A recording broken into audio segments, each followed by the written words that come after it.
Hi, everybody, and welcome to NerdRevolt number 31. You PC Brah? I'm your host, Brian Martinez, and I'm joined by my fellow esteemed colleagues, shit lords and shit ladies, and sock puppets. Let's just go through them real quick. We got Oliver. Hey, Oliver, say what's up. Yo. Yo.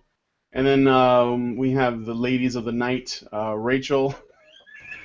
you make it sound like prostitutes, but okay. Do with it what you will. I think Lady of the Night sounds pretty classy myself, but Too close to Lady of the Evening, though. How about Lady of the Pain? Lady of Pain, eh? Yes, the Maidens of Pain. Yeah. Okay, now that sounds very BDSM, but okay. Well, no, but it's not. It's actually a reference. Oh, to my favorite game ever. Yes, the Planescape. Planescape tournament. Allison is talking about Planescape, nerding out in the background. Let's say hi, Allison. Hi. I know what they're asking for when they talk about the juniper bushes. Oh, yeah, so we want to know what's going on with the juniper bushes. What's going on with those? Well, they're bringing forth juniper berries because they're juniper bushes. No, it's a miracle. Shut up. Quiet. No. It did this. Get off my juniper berries. They're the only thing I can eat. All right, no. Okay, yeah, continue, Brian. I actually got my juniper berries pretty, thoroughly this morning before class. And then lastly, we have Hannah. I ain't no lady. Stop calling me that. Hannah Banana. And so, yeah, we have a good show for you guys. Thank you for tuning in. Before we get into it, we're going to first do a little update. Allison, if you would. Yeah, an update on the legal situation. We filed our claim in the Alberta Provincial Court a couple weeks ago, and it was issued out of that court on September 9th, 2015, and we received it sometime after in the week of the 14th, and then we did the paperwork and we sent it out to the defendants on the 18th of September.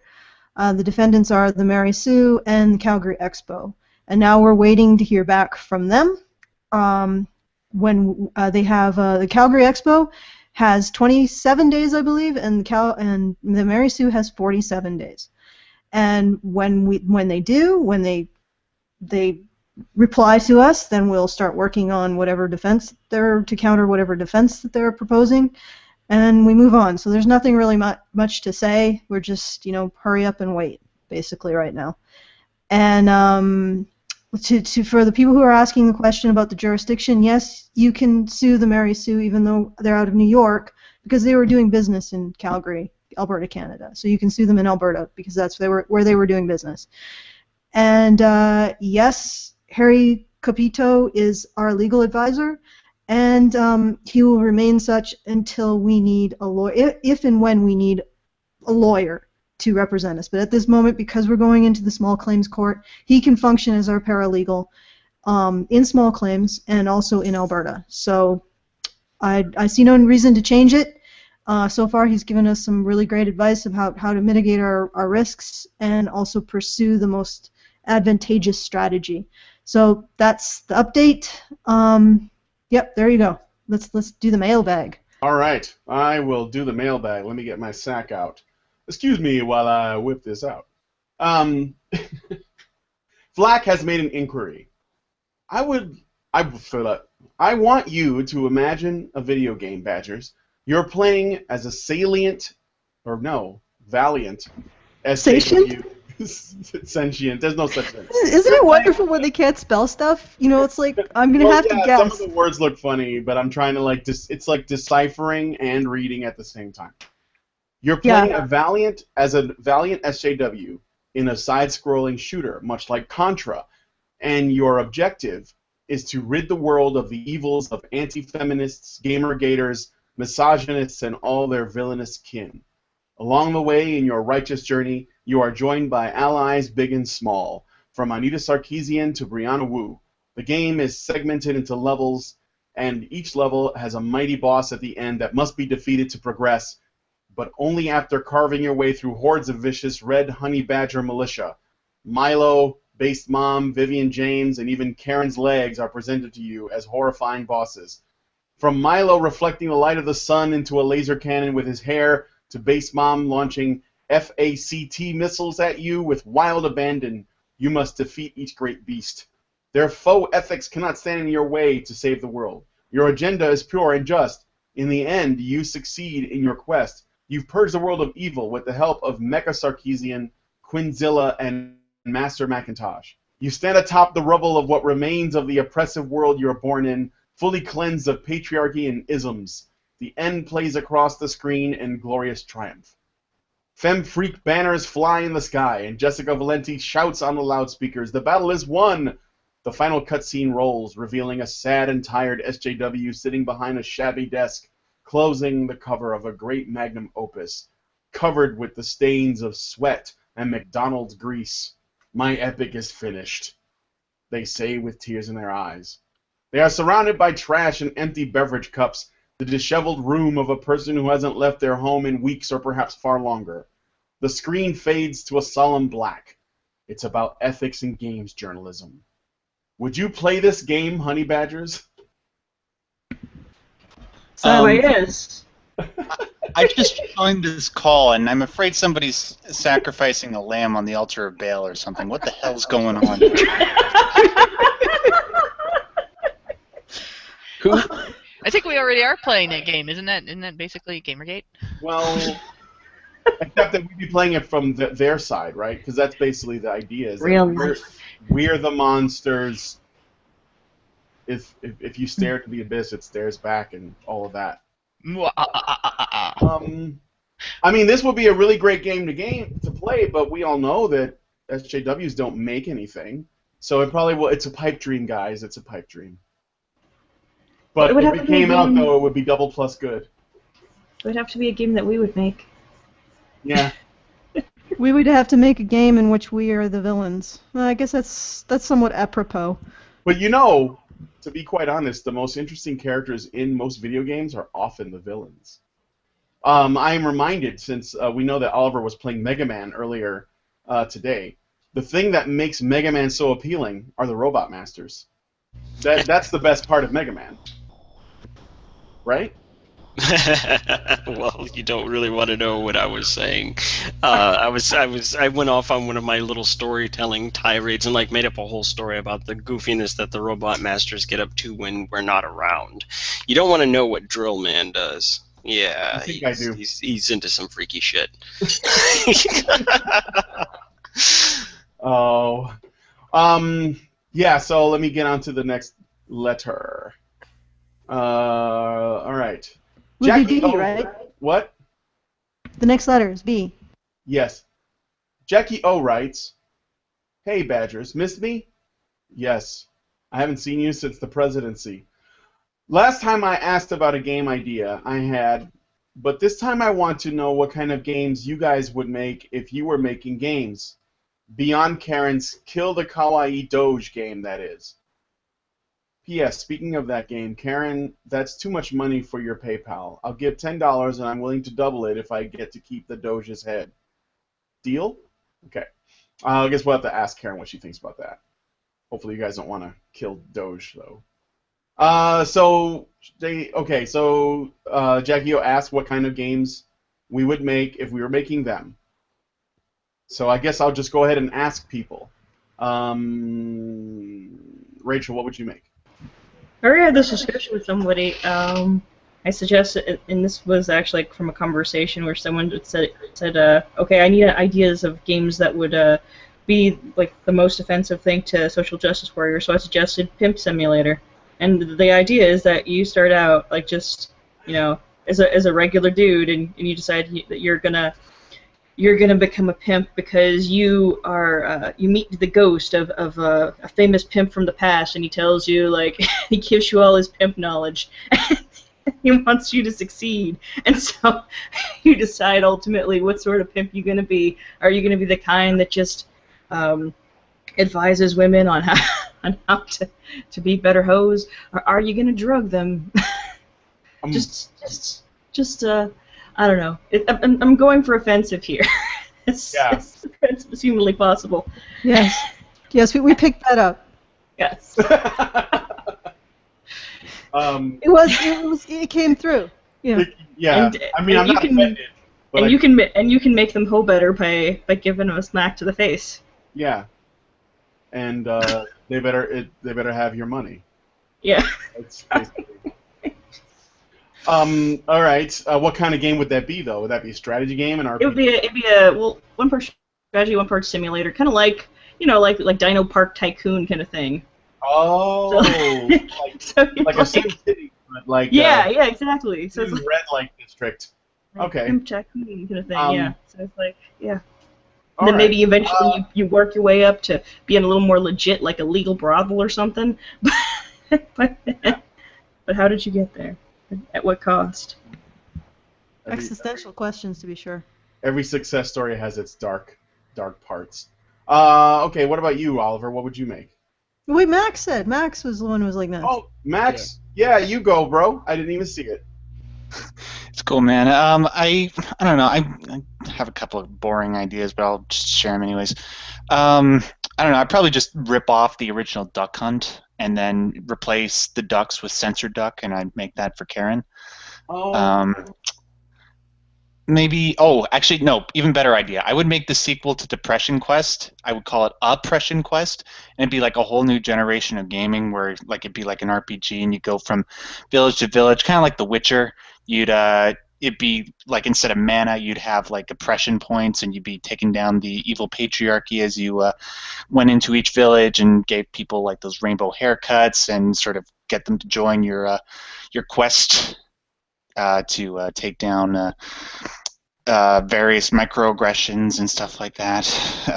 Just I don't know. That sounds appealing to me. Wow. Sounds like my type of game. Can I give Elder it a Scrolls twist? but hipsterized. Yes. Okay, if we did Oppression Quest, why wouldn't we just play as the Grand Poobah of the patriarchy? And you could have it could be like a civilization sim sort of thing, where you develop oppression, so that you're like oppressing people, groups of people. Like, of course, oh my God, this would be so offensive, and. It's just, but of course it's always you're oppressing the women's. So you'd have like the sandwich mines, and you'd have the cuffs underneath the stove so she can't wander very far, and then you'd ban like shoes so women can't leave the house. I guess. We gotta keep them barefoot and pregnant. Exactly. And they can be like real-time, quick-time events where you're walking down the street and then you see a bunch of men just sitting on a sidewalk eating their sandwiches, and then a woman passed by, and then like. A big message just comes up and it says, men perpetuating the male gaze, quickly gouge their eyes out. And then you do that, and then you get patriarchy points or something. I'm going to coin that now, patriarchy points. Yeah. For the oppression game. But the other thing is you could play as like the patriarchy or a matriarchy. And in a matriarchy you could do things like you could have signs that basically shame, like... You could complain vocally a lot. Well, yeah, but you could also have signs. Man-spreading. Yeah, exactly. You could have man-spreading signs, and make it illegal for men to sit comfortably. That sounds like that sounds like a fantastic idea, but I really don't want to get sued by Raina Punjabi. Just saying. But anyway, sorry, what were you saying, Oliver? Oh no, I was gonna say I'm really feeling the patriarchy points thing because it kind of doubles up on itself. I mean, right there, its initials are PP, and that would just trigger the shit out of people. So you get to double dip on that one. That's very clever. Oh, yeah. The PP. You would double dip your PP. Double dipping is rape. Being Everything is rape. So this thing about making our own game is somehow it's just about making the most offensive game we possibly can, right? Because that's sort of where we've landed. Yeah, but if I were to answer the question legitimately, I would think like a Badger dating sim. Oh, Silence. Yeah. Silence. No. I mean, okay. How would you? Can I propose knocking people in wheelchairs off of a cliff? Okay. Actually, I proposed way back when a Gamergate dating sim where there are many different hold on. No. Yeah, there are e-celebs on both sides, and you can choose to date either one of them, and they can. No, but in all seriousness. Oh yeah.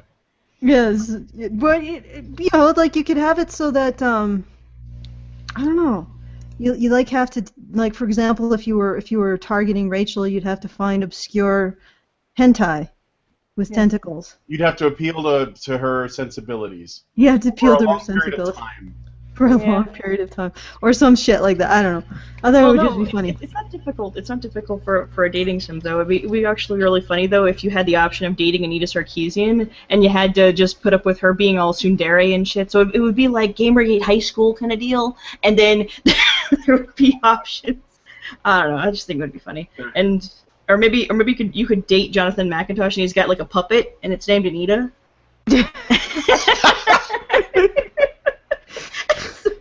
And just and they're all done, and they're all drawn in like this really nice like anime style. And it's even possible because there's that program. It's very easy to program. I think it's a Renpi or whatever. From what I hear, it's relatively easy. It's what they use to do like a katawa shoujo, and so you actually like, could totally do that. You also have to get Leigh Alexander drunk. Yeah. It's an easy one. I don't think that'd be very hard at all. Okay. I think we could spend the whole show talking about this. Yeah. So I'll move on to the next one. Okay, so also from Jackie O. Oh, double dipping, huh? Speaking of double dip. Hi, Badgers. Have a good weekend? No.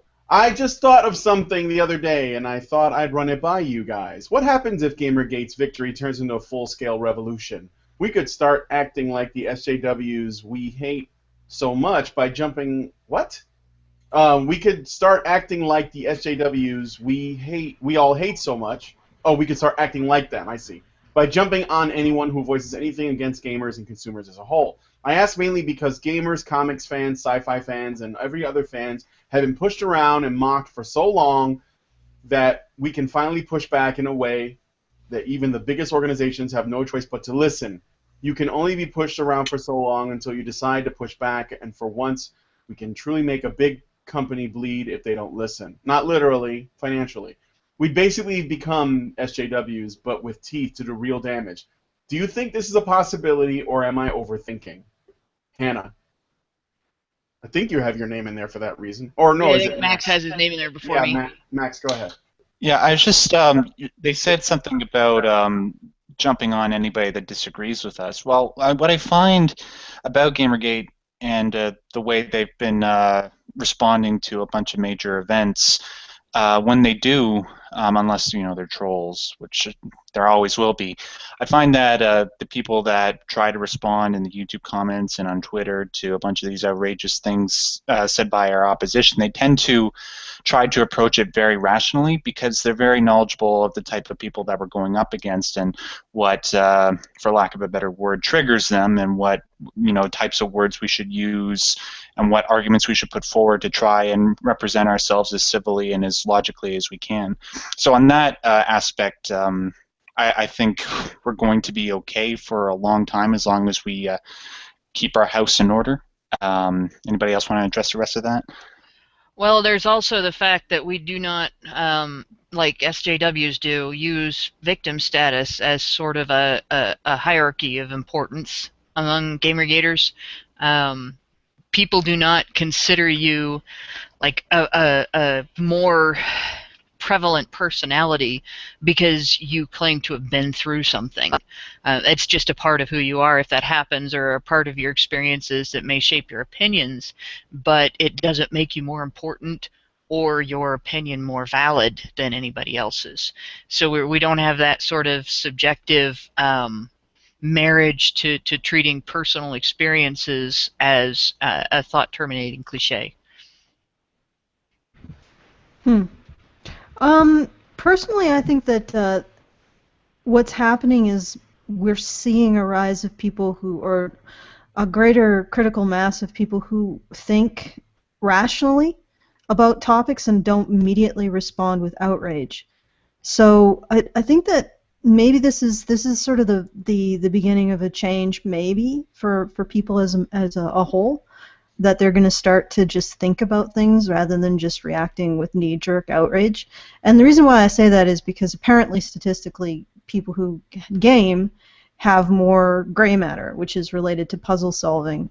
So that can increase the desire to understand something on a deeper level and figure out the underlying causes of things, which doesn't tend to lend itself to superficial judgment. And I guess that's a sort of, again, an arrogant thing to say, but there you go. I'll throw that out there. All right. Yeah. Is there another letter? Yeah, there's another one. I would say that yeah, I agree with you guys on this. I mean, GG it's reactionary. They police themselves. We get into arguments all the time about what, various things in Gamergate. Sometimes it turns into drama, but it's all necessary stuff. It keeps us from becoming that echo chamber that we are basically fighting against. So I don't really think that that's something that we need to worry about. And if something like that happens, I think that people will come out against it. All right, so hello, Badgers. This is someone else with Steve the Badger, apparently. Hello, Badgers. I discovered you early last year, and I have been listening to a lot of your discussions. And I'm glad that I'm not the only one who would dare to question the feminist ideology like the oppressive shitlord that I am. I would just like to mention a particular indie game that I have been enjoying since early last year, despite being originally released in 2012. A title by Ronimo Games called Awesome Nauts, a 2D platforming-based MOBA, or MOBA. And yes, as the title suggests, it's awesome. It is typically played in a 3 versus 3 format with the usual red versus blue, with over 20 unique characters that have different abilities and subsequently their own strengths and weaknesses. Related to your discussion in Honey Badger Radio number 20, Revenge of Google episode, that was 20B, when Google crashed on us, there is a pretty even mix of male and female characters, all of which can be killed. That includes one named Isla, who may be an alien, but is also clearly a little girl, and Derpel Zork, who is an actual retard. His IQ is under the level of Plankton. I also can't say anything about the inclusion of transgender characters, which also may be considered problematic by some people. I guess the main part of this email is concerning a real-world comparison between one of my favorite characters and a group of people that even for you are not so favorable. I speak of the Scoop of Justice, or Scoop for short. He is described as a brave gelatin knight, and that the Gelati race are brilliant craftsmen famous for their delicious castle ice cream. He walks with a smile on his face. Many of his voice acting lines speak of justice and his holy duty as a knight. His alternate skin, however, is very different in both appearance and sound. Instead of a confident smile, he wears something of a scowl and spiky skull-themed armor, and instead of justice, he speaks of vengeance against all whom he feels have wronged him. An eternally vengeful ghost of his regular self, with his backstory and voice line seemingly referencing Prince Arthas from the Warcraft franchise. And then he includes a link so you can learn more about Scoop of Justice. While I actually prefer to play as Wraithlord Scoop, I can't help but notice he kind of makes me think of those extreme men going their own way that you, Karen especially, have mentioned before. I only say that because I get the impression that those men would have been, or at least feel they have, been wronged in some way, and was wondering if you could discuss them further if you haven't already. I guess me making this comparison to a game character I like is a way of me just trying to be clever. Finally, I was also wondering if any of you or anyone else watching or listening have either heard of this title, and if so, I would like to know which characters you like and the most and which you like the least. Along with Scoop, I particularly like Admiral Swiggins, Leon, Chameleon, and Voltar. Alternatively, you could instead try to name any more obscure games that express complete freedom that the SJWs have thankfully not touched. Thank you, Steve the Badger. Anybody? That was a mouthful. Oh yeah, I think we're just processing it. So he mentions this interesting knight character that has like a vengeful side and a justice side, which is pretty interesting because I think that justice, when pursued by people who are who have like a personal stake or an emotional investment in it, can become like vengeance, and there's a very tricky line to cross. It's almost like in Taoism they talk about this too, that there's this thin line between justice and vengeance. But so I think that that's kind of cool that they did that. And then he mentions men going their own way. We've done a couple of shows on men going their own way, right? But he's talking about extreme MGTOW. But I don't know. That sounds like a main show topic. So yeah. Well, I mean, the comparison to games, I guess, was what ended up getting this in this particular. Yeah. But yeah, well, we've talked about MGTOW. Ooh, I think we're getting a little echo there, Brian. We talked about MGTOW quite a bit on the main show. So, or not, I guess not quite a bit. We've had a few shows on it. It's sort of difficult to have a conversation about it simply because it's like men have every right to want to just say, you know what, this deal is so bad now that I don't even want to have any part in it. I mean, it's not that women are necessarily bad, although there are many MGTOW who say that as well, but the sheer legal empowerment of women is terrifying. And I wouldn't want to marry a woman if I were a man, because just the level of vulnerability. So, I mean, but for me, there's not much place to go from there. It's like MGTOW is the perfectly acceptable response. Go to it. I don't see how much there's any discussion there. The really bad thing is that not getting married but still having relationships with women can be just as dangerous. And in fact, in some ways, it can be more dangerous because society has this view of a man who has relationships with women and then doesn't marry them. It goes back, forever. I mean, before terms like player and so on, there were things like you'd call a guy a cad.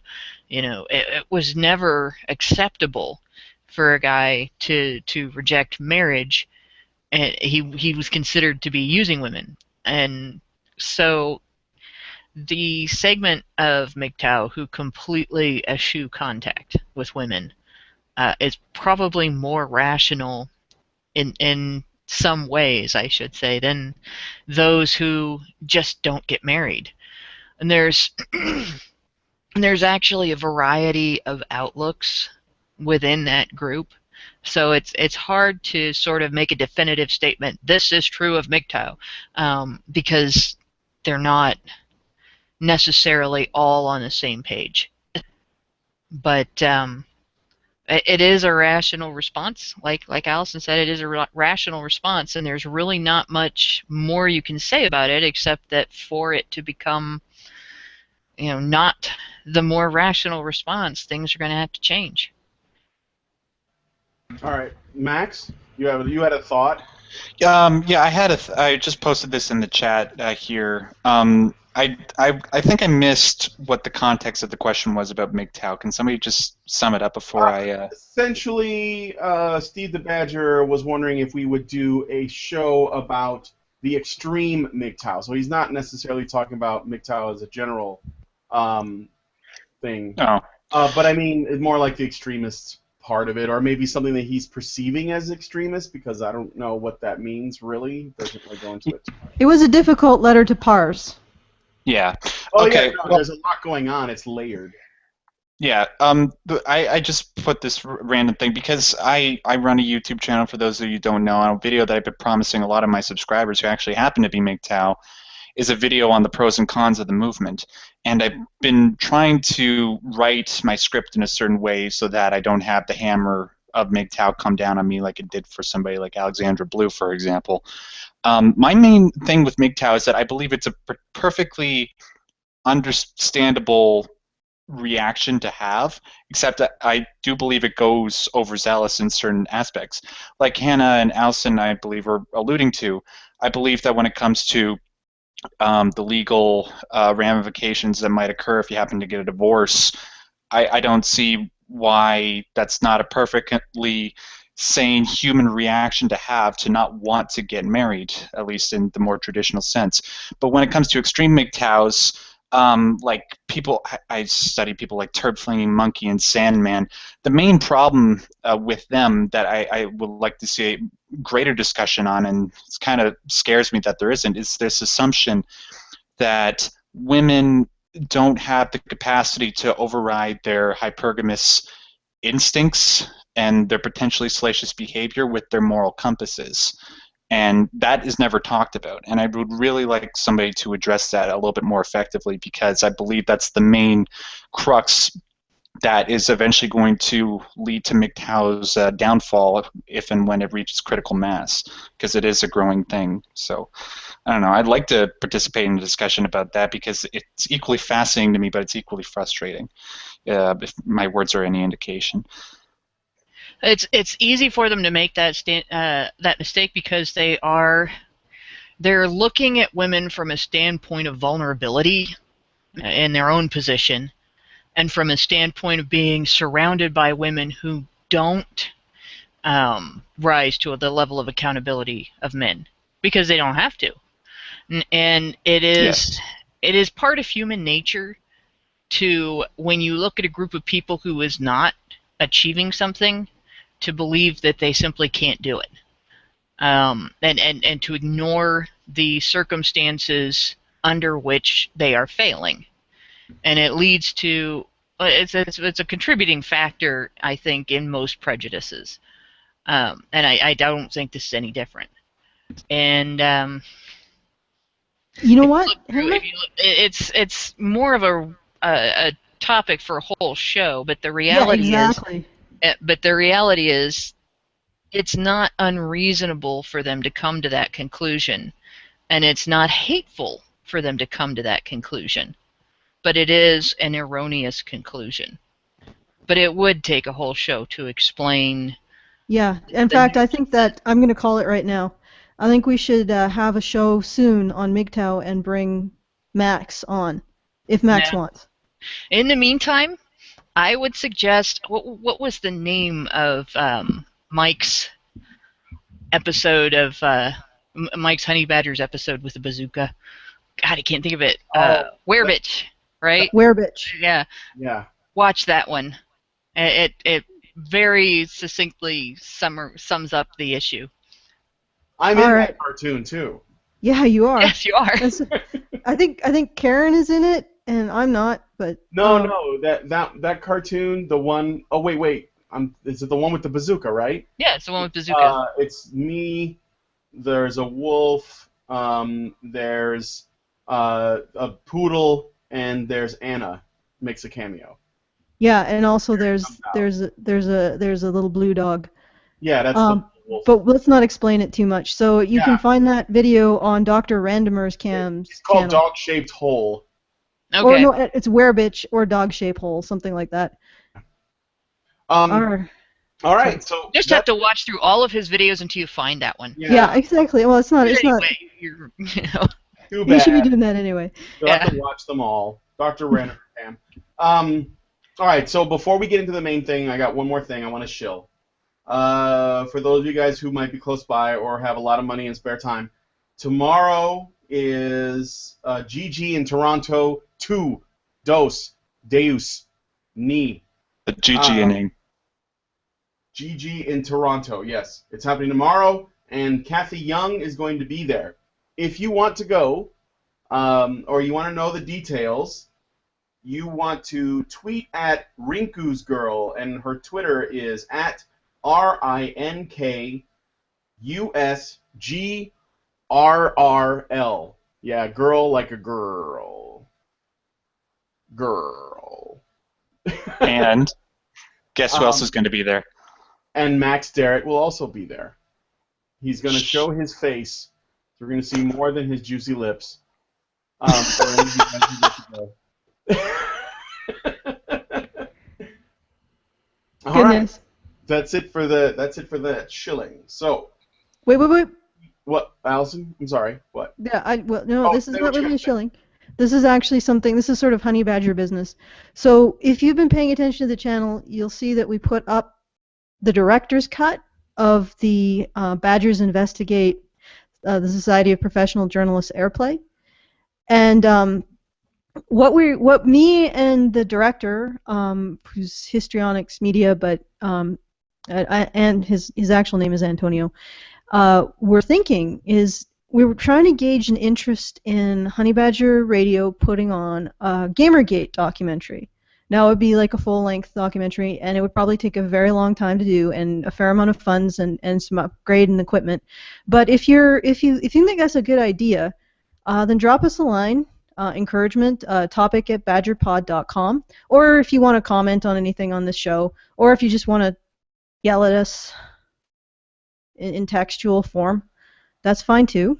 Anyway, but if you think that's a good idea, and to be honest, Antonio does really, really good work, and I think it would look excellent, and we would make sure it got done. So if that's something that interests you, then yeah, send us a line and tell us you want it.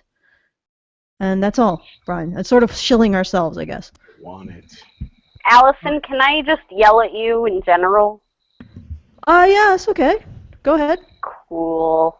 Well, I don't want to right now. I just wanted the go-ahead for future reference. All right, yeah, sure. Just give me a heads up, and then just let it all come out. Yeah, just let it all out, Robo Shannon. Yeah. Oh, God, did you see? I'm a cyborg now. Yeah, your sound is pretty robotic. You sound Sorry. like Charlie from Charlie's Angels. Domo Arigato. Mrs. Roboto. Well, that's okay, Shannon. Just do the best with what you have. Okay, so now we're ready for the stories? Things? Yes? Are we? Yes, I think so. What do we got? Rachel, do you have anything? I'm not bothering. Yes, I do have things. But Hannah also has a thing. Do we want to go into her thing first, or do we want to go directly into the fun stuff? Let's get the tiresome but important stuff out of the way. Let's do the groans first, and then we'll go on to the bros. Hannah. Banana cannon. Okay. I only have one thing. I don't think it's a groan. I think it's actually kind of important. Or at least it's important. Actually, it's important in a bunch of ways. But and to preface this, hopefully I'm doing it right.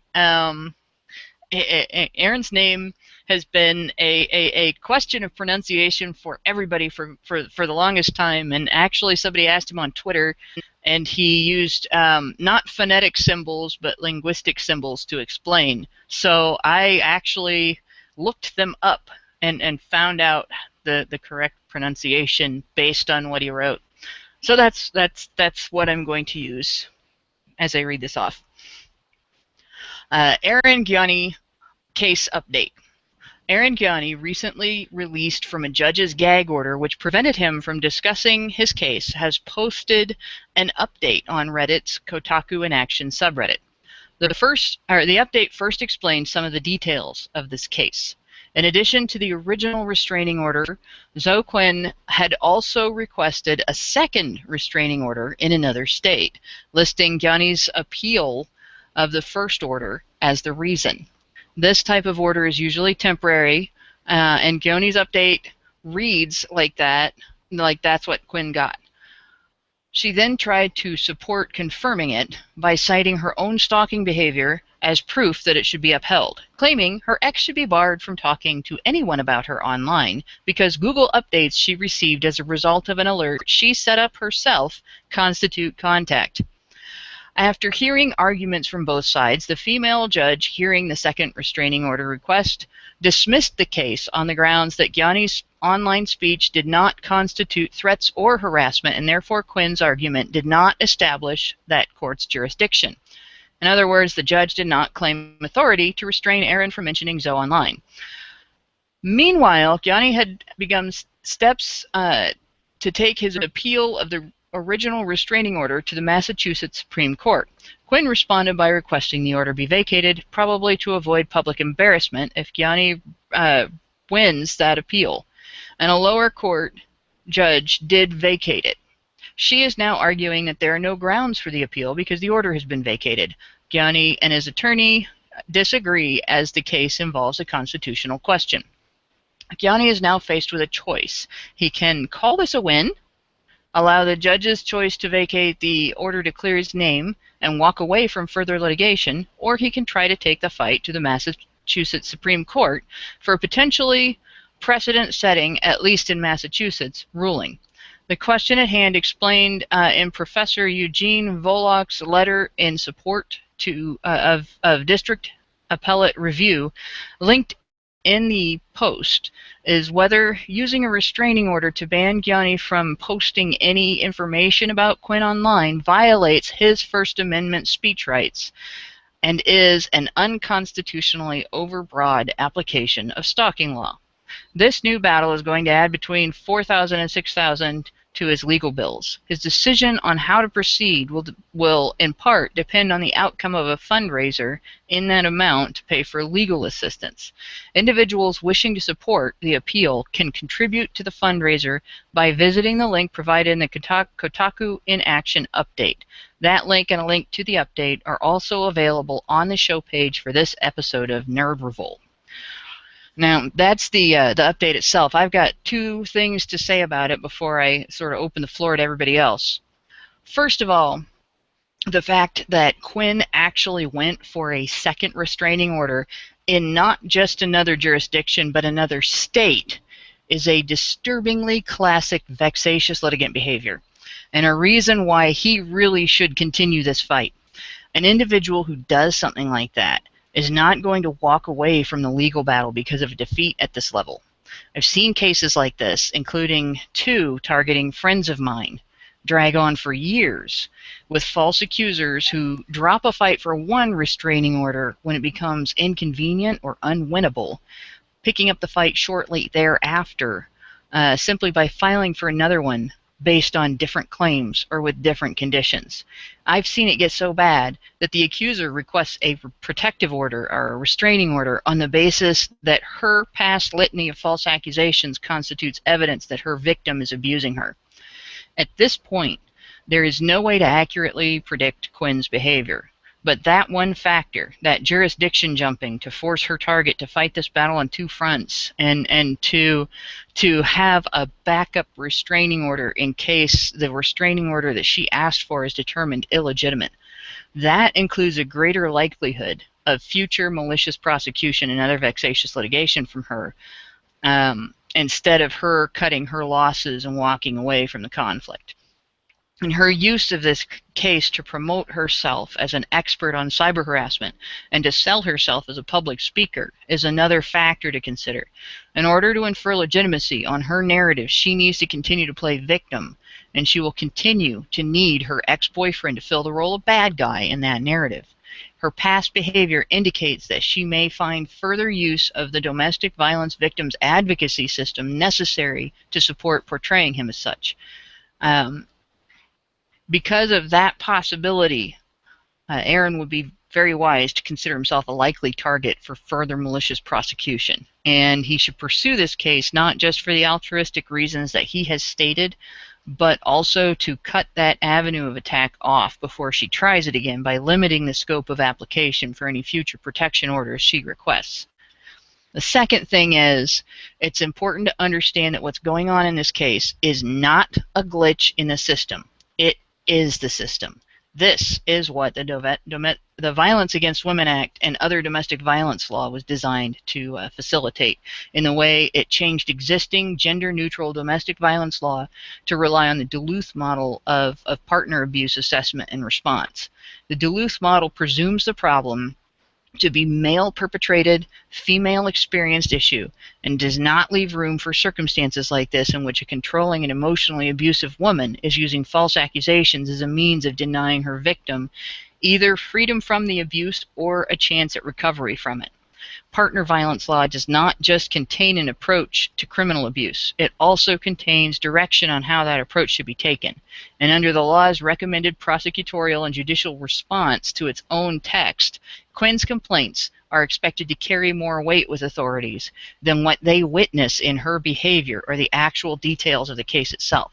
That makes the potential precedent a huge deal, and in that it's the addition of a restraint to what is currently essentially a train with no brakes, save for the rare use of laws designed to address rampant vexatious litigation.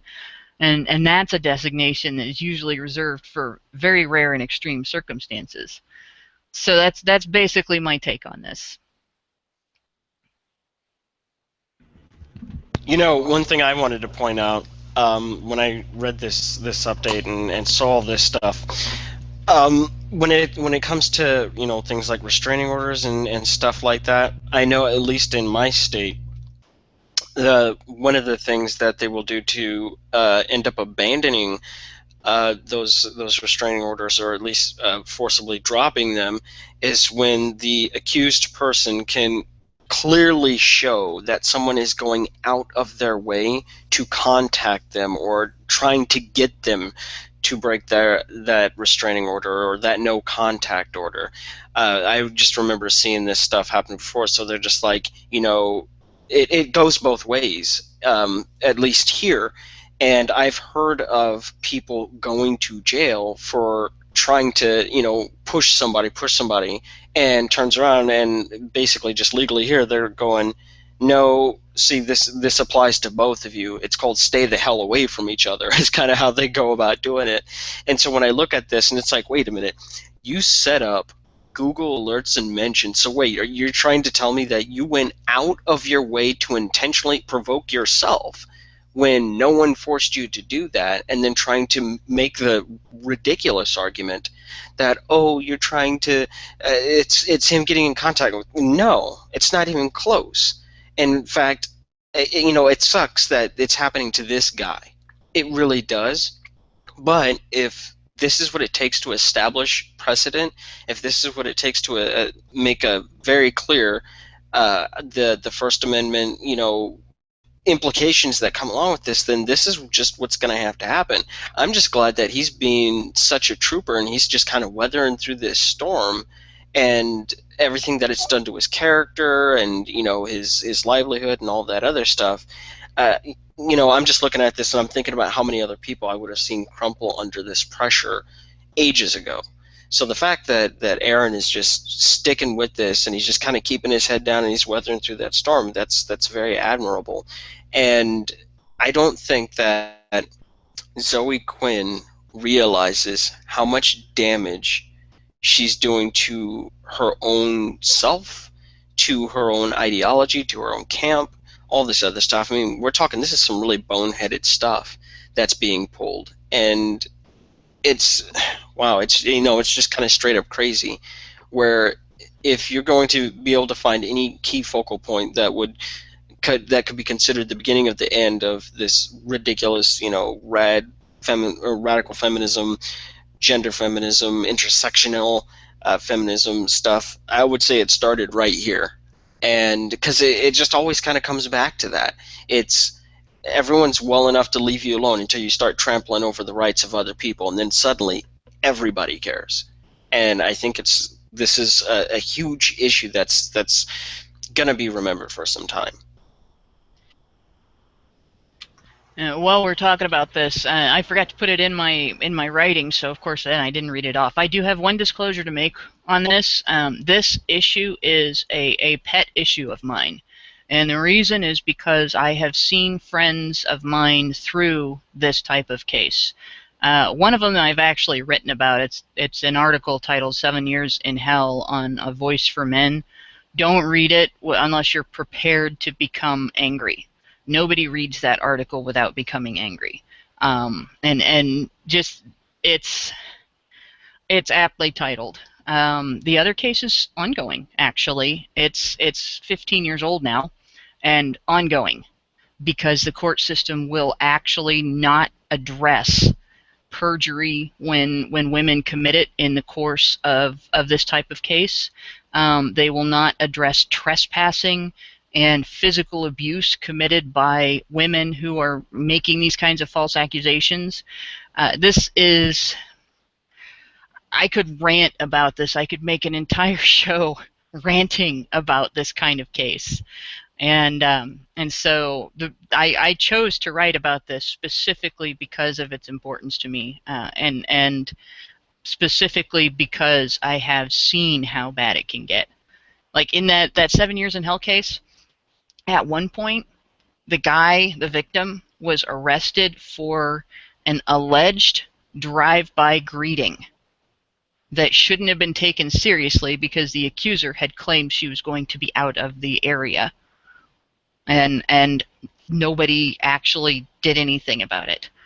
And it's it's a hell of a topic, and one that I get very, very invested in. All right. Is there anything else that anybody wants to say about this particular story? Before we move just that I know who she's talking about. That we both personally know someone who was involved in that case, and so I want to put that out there as full disclosure. But that's it. Okay. All right. Yeah, because you guys are neighbors, basically, or live really close together. Like, Yes. Yeah. All right. Is that all you got, Hannah? Or should I pass it on to Rachel for the next story? That's probably all I should say in this show, unless we want to turn it into a Thursday show. No, yeah, we can save this for a Thursday show. For sure. The only other thing I could possibly say is I wish Aaron the best of luck, and really am in his court on this, and I would love to see him win this. Yeah, Aaron, you're gonna need it, bro. Yeah, me too. I would need one. Okay, Rachel, the floor is yours, baby. All right. Okay, so 4chan. Moot has finally sold 4chan to the original creator of Channel by the name of Hiroyuki Nishimura. And the thing about this is that this comes after all the involvement with Gamergate. Because there was the whole social justice thing, there was the censorship of the story concerning Zoe Quinn and everything like it. I love how everything just kind of comes together, doesn't it?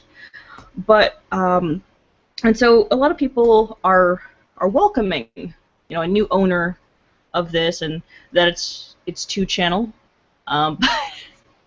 But there's been some things being asked, some questions being asked about all this concerning what happened in the past to 2channel. And what happened in the past to 2channel was that there was an information leak, and they found out later on that they were keeping tabs on some of the users, and there were things like credit card information and IP addresses and things like that. And there was a leak.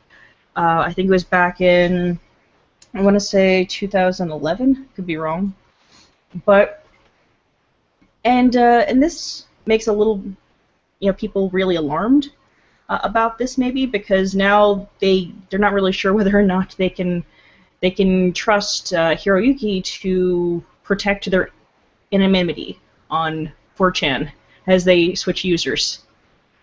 So it's like going from social justice into, okay, well, we're gonna call everything that you like about 4chan into question, which is being anonymous and being able to have the freedom to say what you please and really just be free in your speech, which was one of the reasons why Moot fell out of favor, was because they felt betrayed.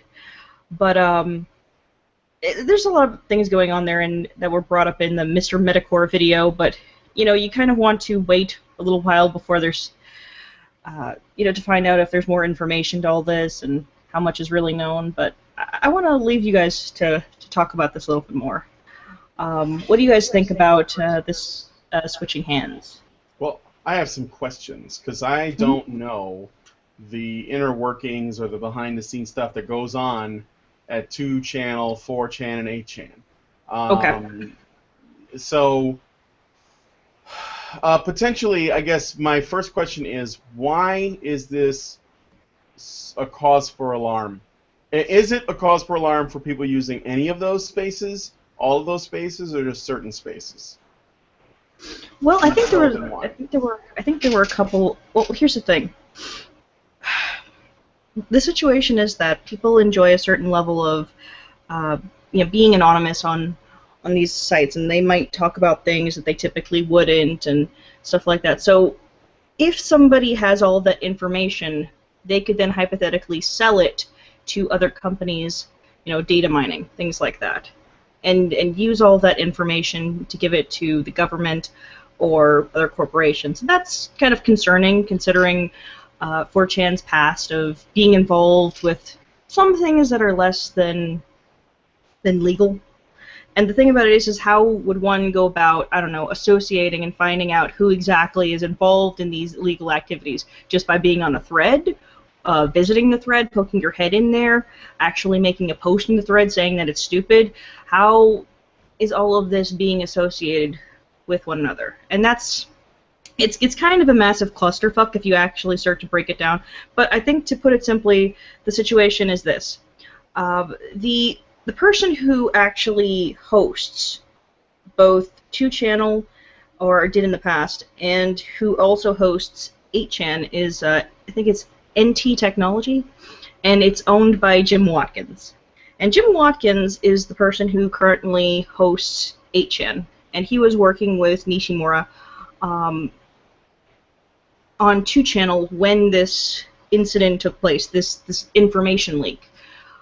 And I think they actually got sued. Well, I think Nishimura got sued over the information leak because all of this information then got, I think, mined by by hackers and things like that, and it left their information open to identity thieves. And so it's kind of a I don't know. And so what would... So there's money to be made here. Yes. Is that definitely. Sort of like the... Definitely, yes. That's what it comes down to? And yes. these people, or these companies that are behind... That's funny to me. I never thought that 4chan and 8chan were a place where somebody could figure out a way to turn a profit. I mean, it makes sense, but I thought it was just a place where people just got all of the shit posting out of their system.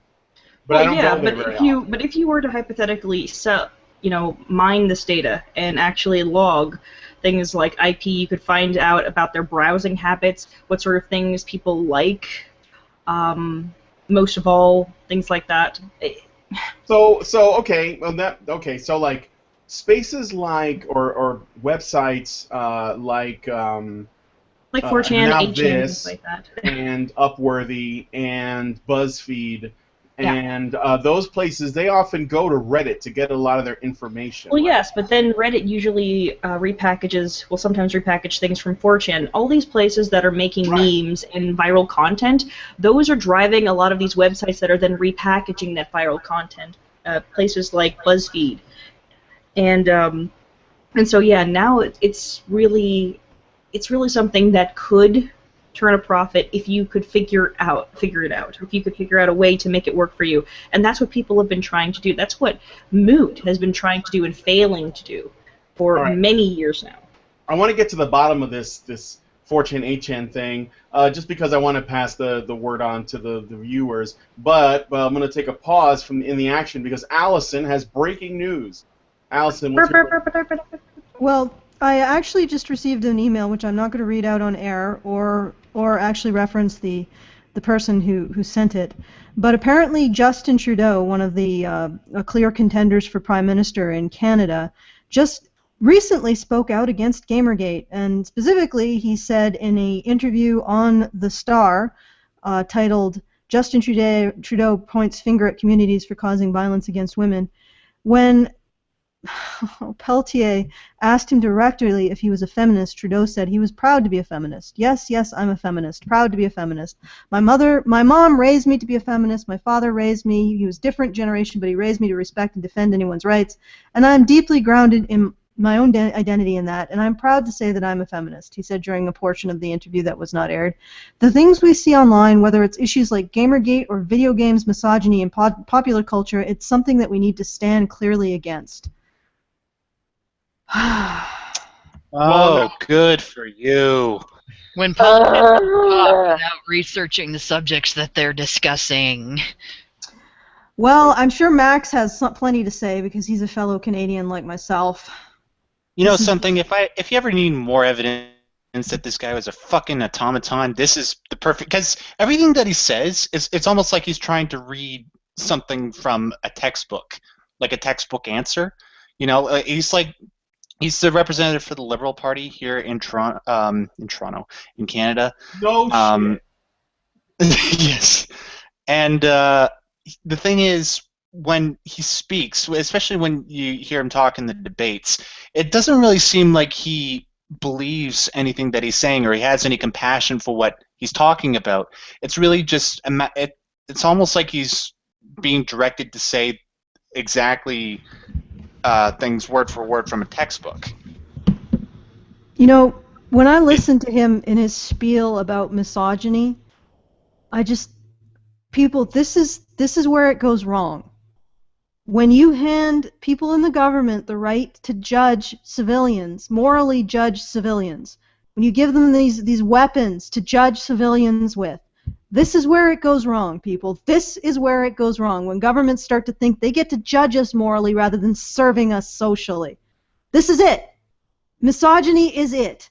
And all of this crap, you really think these people in power are going to use these words? I mean, even if you're listening here and you actually, honest to God, in your soul, in your cockles, in your subcockle regions, you honestly, God, believe that misogyny is the scourge of the earth and it's everywhere and it's eating your brain right now. Even if you believe that, if you hand people with power the ability to judge the citizens morally, this is bad. This is a very bad position to be in. Don't hand government that. Because if they get to decide whether or not we are human and they're our shepherds, we're some sort of fucking Morlocks crawling in our own filth, and they get to shepherd us, you hand them that shit, they will use it. And they will use it in appalling ways. So when Justin Trudeau says that there's a scourge of misogyny in the world and he wants to stamp it out, don't say, 6, 10, whatever, however many years from now we're standing on top of another goddamn pile of bodies. Don't say, how did this happen? How did it come to this?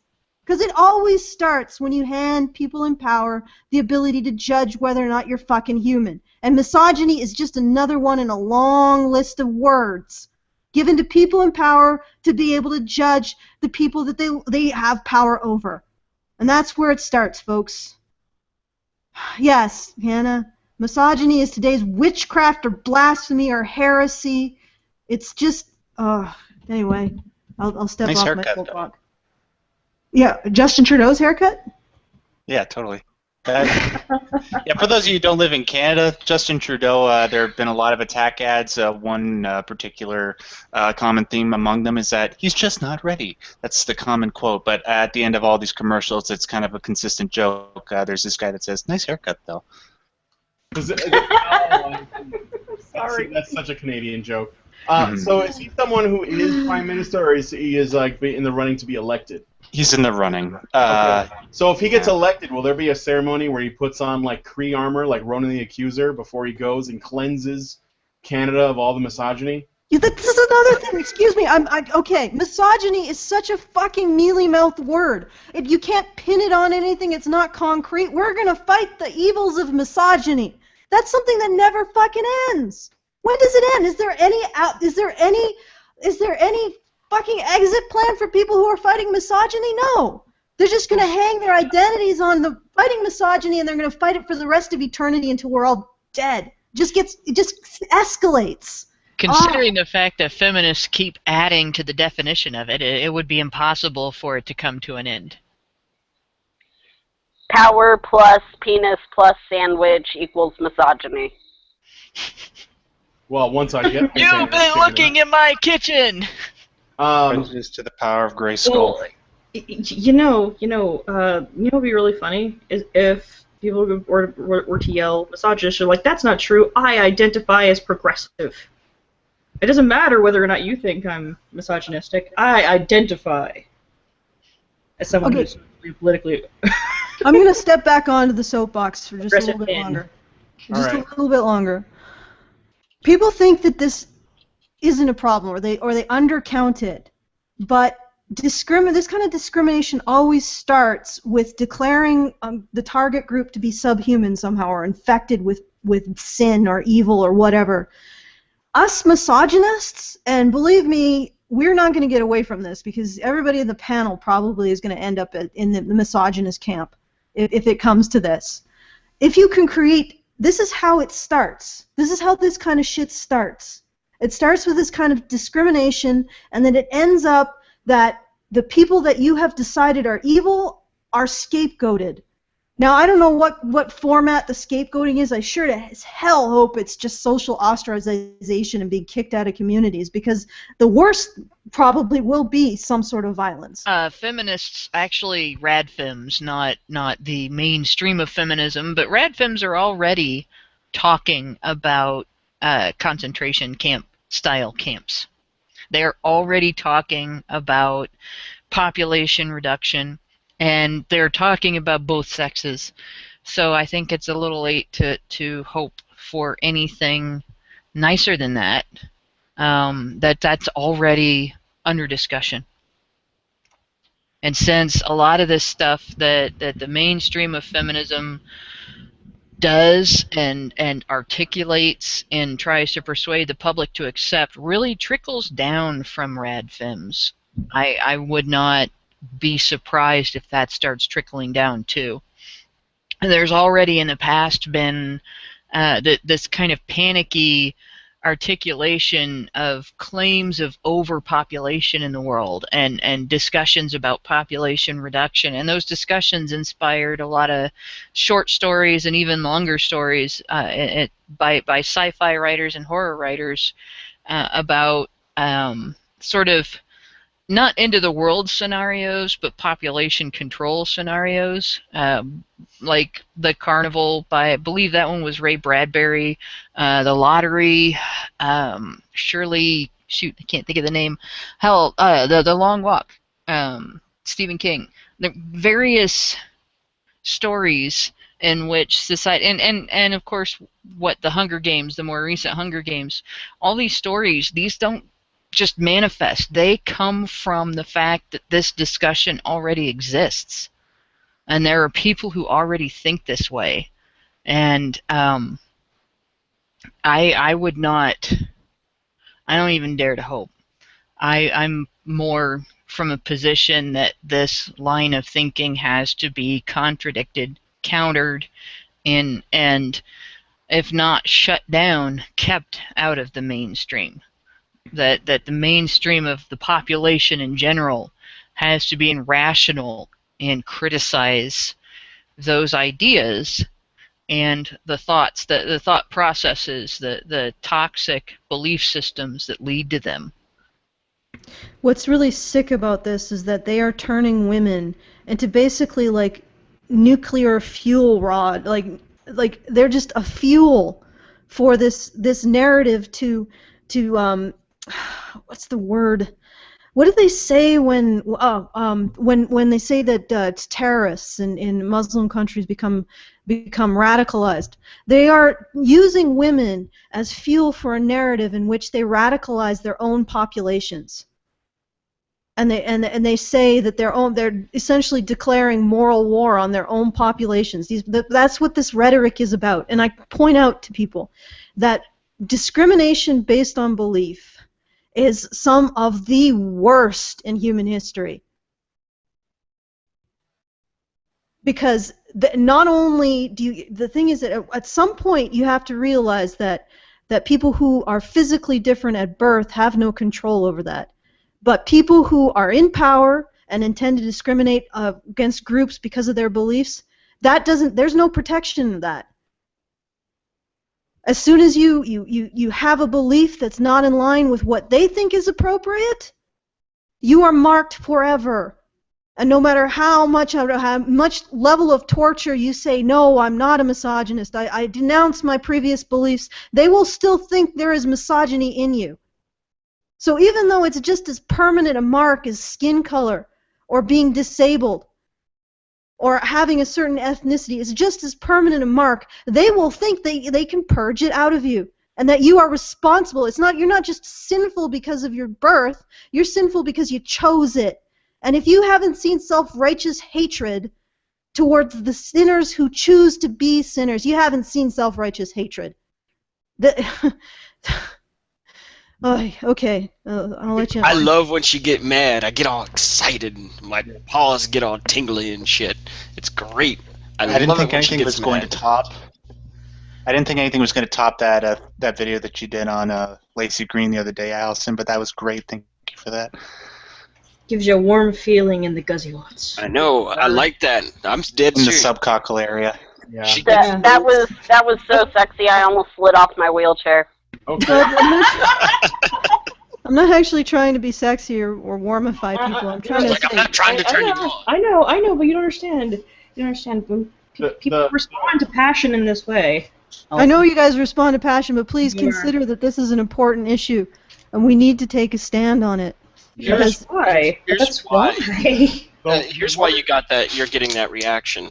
What it is that people are so weary in the world. We live currently in a very passionless world, contrary to what the popular belief may be, where we see people so quick to outrage, but they're outraging because they're looking for something to be passionate about. And so it's always refreshing for people to sit down and see someone actually give a shit about something in the world, and it's not due to flavor of the month or flavor of the moment outrage. It's because you're sitting down and you're taking the time and you're looking at an issue and you're looking at how deep and how far it runs, and it's something that makes you angry, but it's not something that necessarily makes you directly angry for your own self or your own well-being. It's about being angry because you're seeing the bigger picture of these things and what it's doing to other people. Everyone's got that thing deep down inside their chest, whether they know it or not, that there's a thing that they truly, deeply care about and that they would give everything that they have and everything of their being in order to fight for. Just like how you got really intense in that moment just there, you guys have watched me do the same thing over the course of Gamergate because I didn't know what that thing was for me. And then I realized it when I said, I really care about this thing and I care about the people who are being harmed by these people. Gaming is my thing. I've been doing it for as long as I can remember. I've been, a gamer for over 28 years now. It shocks me every time that I can say that, but I've been doing this for almost 3 decades. I actually do care about this thing. It's a thing that makes me want to get up and give everything I have. I was ready to sit down the first time I sat down with this stuff, and I was like, I'm committing career suicide. And I was like, wait a minute, I don't care. Like, so what? Like, oh, whoop-de-doo, these, insane people that I'm going to have to go up against, and I'm going to do it by myself, and I'm going to lose everything I have for it. And I was prepared to do it. Like, that kind of passion inspires other people to say, I wish I cared about something like that. And they feed off of that energy. So, no, actually, it does matter. We're just fucking with you about it because now we're all excited. I want to go, kick in my fucking TV now. I'm like, let's do some shit. You know what I mean? No, I understand what I mean. Well, I hope that people who are listening to this, when they hear a politician start talking about these buzzwords, they see through it. When Trudeau starts talking about misogyny, some vague new term for sin, he is declaring war against the people that he potentially will be ruling. He's saying, I get to decide whether or not you are moral. And that's not the position of a civil servant. A civil servant serves. They don't judge. Believe it or not, this kind of thing that we've been discussing is one of the reasons why Gamergate is such an important movement, such an important revolt. And while Gamergate itself is specific to games and games media and the games industry, what Gamergaters are doing needs to be done in the larger sphere of news media and the news reporting industry and government and the various industries that interact with and depend upon the government, particularly those that lobby and so on, and various political groups. This specific type of revolt needs to be broadened and begin to impact basically overall communications and overall government interaction with the people. And the reason is because at this point, there is nobody really holding these people accountable. I mean, I'm not saying there's not watchdog groups. There are, but most of them have a political angle. There's left-wing watchdog groups that say things about the right wing, and there's right-wing watchdog groups that say things about the left wing. But it is very hard to find a neutral out there. It's very hard to find somebody who is actually watching the politicians and the news media and the lobbyists and so on, who doesn't have a political stake in the fight and who doesn't overlook things that are consistent with their political state and only criticize things that are consistent with that which they oppose. And that is a thing that is really unique to Gamergate, in that here we have a conglomerate of people from various political outlooks, various religious outlooks, various even opposing beliefs in gender politics, and yet they're working together to hold an industry accountable for transparency and honesty in reporting and openness. And this is something that, if that could be translated into a wider spectrum, if that could be expanded, then that would make a very powerful tool to fight back against this kind of thing. And yeah, enough, I know that quote. I'm mad as hell and I'm not going to take it anymore. But you know what? That's pretty much what we need to do. It is time people start putting their foot down. It is time people start acting the part of the citizen instead of the subject. Yeah, I think people are really just frustrated with everything. It's like Oliver was saying. Everybody is looking for meaning in a world that isn't presenting it. They're not presenting anything authentic or passionate or just. They're just presenting things that are hollow, selfish, and one-dimensional. And when you ask a question like, okay, maybe why is it that every single election, every single one, we find ourselves choosing the person who puts on the best show and not the person who's probably the best for the job? That's not what these elections are about anymore. It's about who puts on the best show. It's about who has the best advertisement campaign. It's hollow. There's nothing there. And everybody is frustrated, and everybody is apathetic, and they're just looking for something to hold on to for a little while, something authentic. And everybody is letting them down. All right, so somebody in the chat asked how we do what I suggested. The first answer I have to that is look to Gamergate for methodology. Look at what they've been doing. They are not just chatting on Twitter. All right, that we've been policing the industry, writing to the people who fund news sources, writing to advertisers, writing to well, pretty much anybody that we can. You know, if there is an organization that is found to be engaging in unethical practices, they've been contacted. You know, I'm not going to go through and start running down the entire history of the hashtag, but actually speaking up and speaking up widely and drawing attention to the problems, not just to each other, not just to the general public, but to the folks who are directly beholden to the general public. That is what you need to do. News media has advertisers. Public news media, mainstream news media, establishment news media, they all have advertisers. The almighty dollar controls those people just the same as they do sites like Kotaku. And these are methods that are age old and can be used in any area where you're dealing with commerce. The other thing is, Gamergate looked to the law. They looked at what was legal, what was illegal, and when they found an organization like Gawker that was engaging in not just unethical but potentially illegal practices, they went to the agency in charge of monitoring that organization and communicated their concerns. And guess what? There's a policy change. There was some dealing with the issue. And this is what we need to do. Instead of, we can't just complain about it. We can't just talk about it. We can't just alert people. We have to actually take that kind of action. So as far as what to do, that's what to do. Well, I think we have to get off our asses. I think the first stage is just be able to see what these people are saying. Be able to look at Trudeau and see what he's saying and get angry.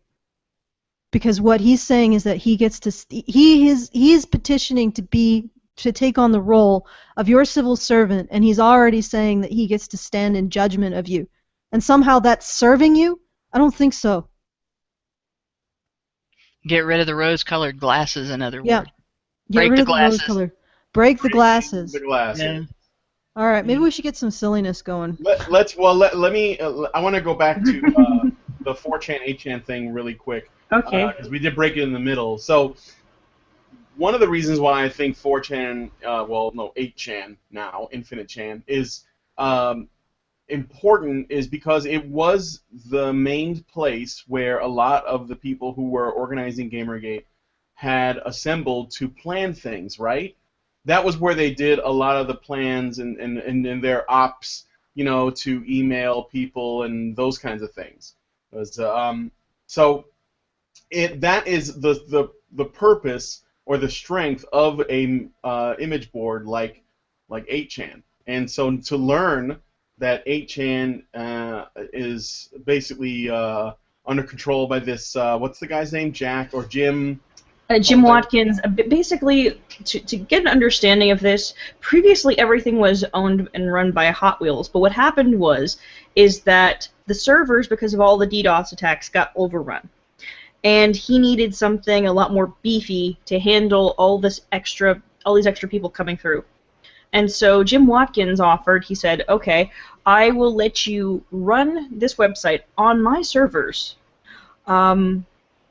without any, for nothing, if you, actually not for nothing, but if you give me 60% of your ad revenue. Yeah. And so not only that, he not only hosts the site, basically, he also owns the current domain name. So there's ownership there, and in the past, Jim Watkins and Nishimura were working together. So they were they're either practically in bed together or were in the past, and that's the thing to be a little bit worried about. So why is this cause for alarm? And should people then start moving somewhere else? I think Vote is still out there. It was VOET, which was the other Reddit when Ellen Pao had gone nuts, and before she resigned.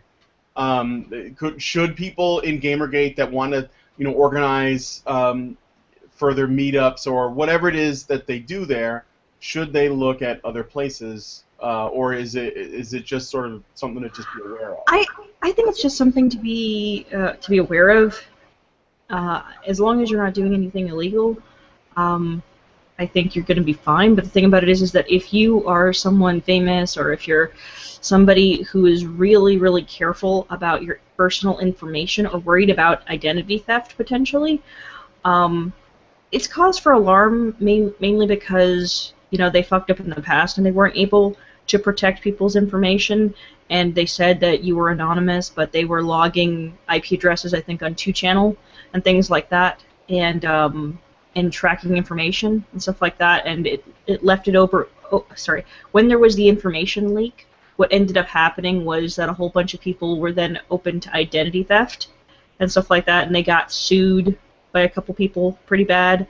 And so yeah, that was that's the thing to be worried about, is whether or not he will be able to protect these people. I think some people have suggested that it was all too convenient that there was this sudden information leak and things like that, and that it seemed a little bit fishy that they were logging IP addresses to begin with, and things like that, and credit card information, and all these other little things.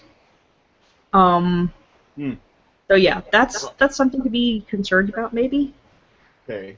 But it's nothing for sure. So it's. Hannah, did you want to add something, or I don't know if that's. Yeah. This isn't necessarily directly related, but this discussion does remind me of an Electronic Frontier Foundation article that I saw recently. And if I recall correctly, the gist of the article was that the National Security Agency in the United States, the NSA, is arguing that they just need to be able to snoop online in your private business, particularly your emails. But circumstances like this would fall under their interest as well, without a warrant. They want the right to get your online information, your online activity information, without a warrant. This is something that's being pushed for, not just discussed or debated, but actually pushed for by a government agency in charge of investigating people. So this is actually pretty serious business. If they're starting to do things like logging people's IPs and stuff, that's just one more reason to take suspicion.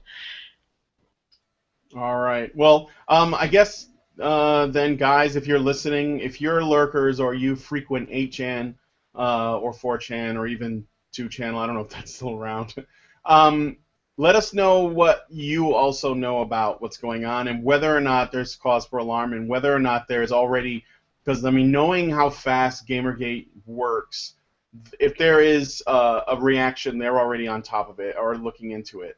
Or investigating alternatives, or they're at vote or something.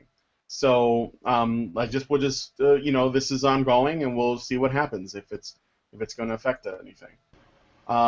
So what's the next story, Rachel? South Park, PC Brah?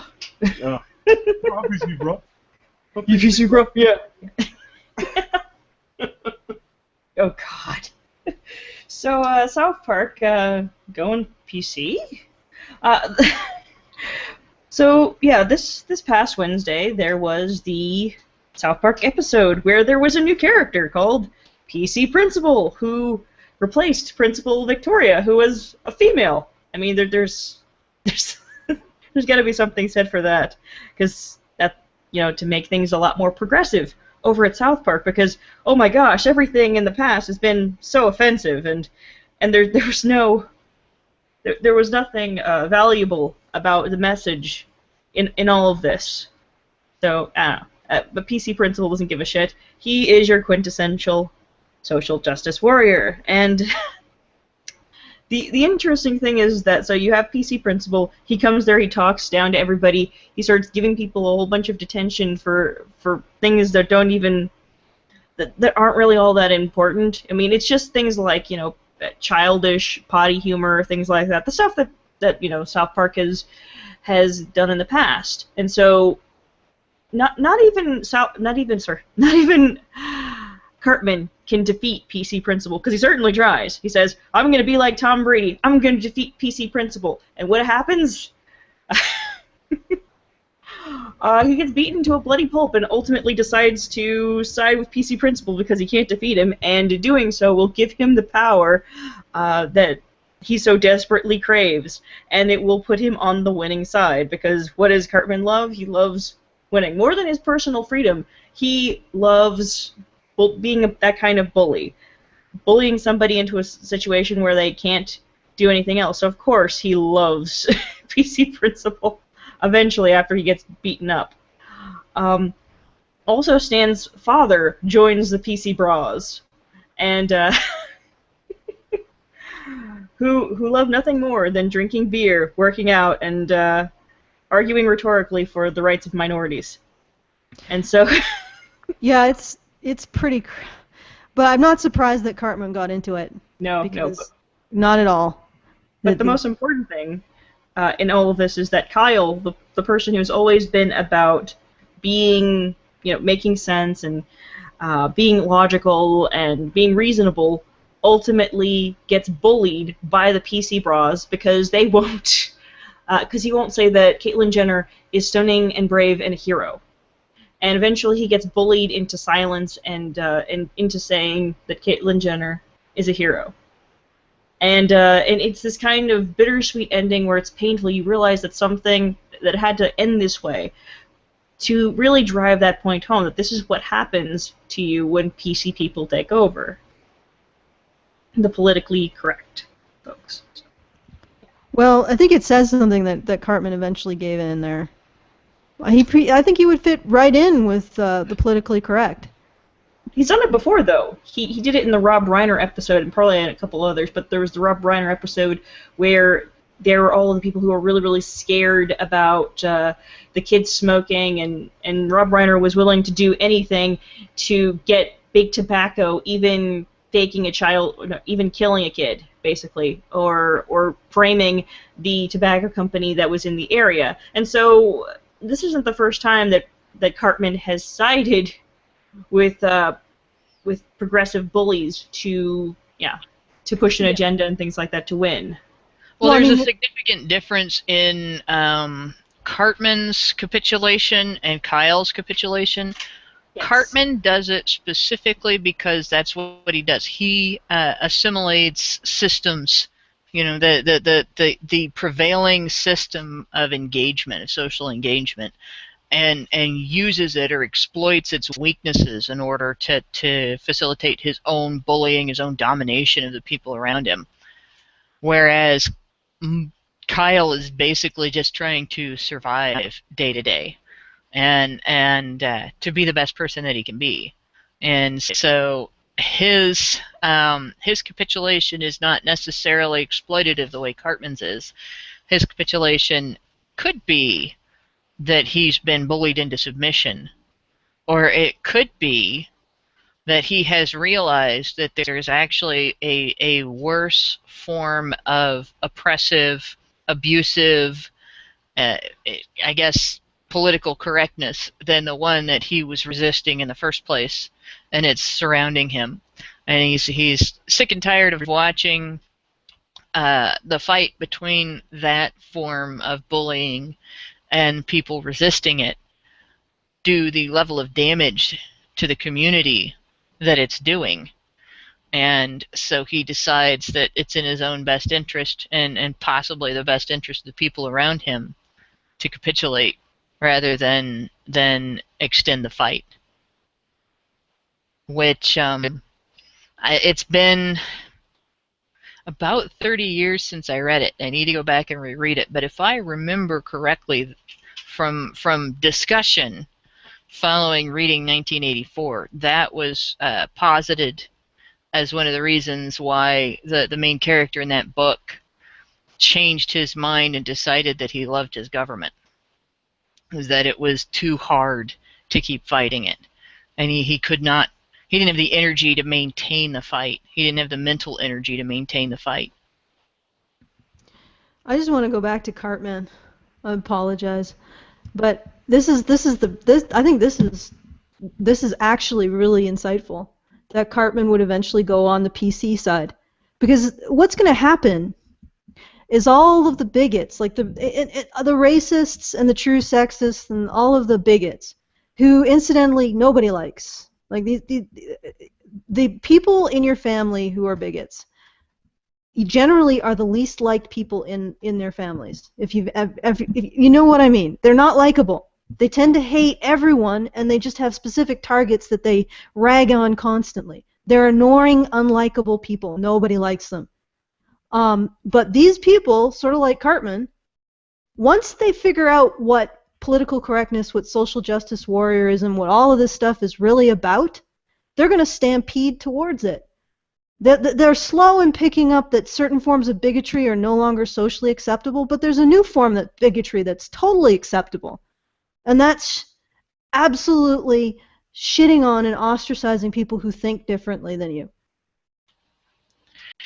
I don't know that I would so much call it a side, because I don't believe Cartman has loyalty. And if that were to go out of popularity, if it was to become stigmatized to the point where it was considered totally unacceptable and he couldn't use it, he would abandon it immediately and basically migrate to whatever he could exploit at the time. Yeah. No, I totally agree. I'm just saying that he represents the fact that, a lot of the people who were bigots, once they realize that their historical bigotry is no longer socially acceptable, as long as the social justice warriors offer them a new scapegoat group, they'll switch over.